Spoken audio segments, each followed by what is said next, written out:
А ви знали, що в Україні є місце, де дуже важко потонути? Це Куяльницький лиман біля Одеси. Його вода солона й густа, майже як у Мертвому морі.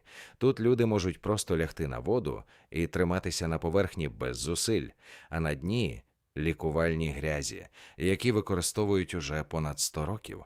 І найцікавіше – це місце настільки незвичне, що, здається, фізика тут працює трохи інакше.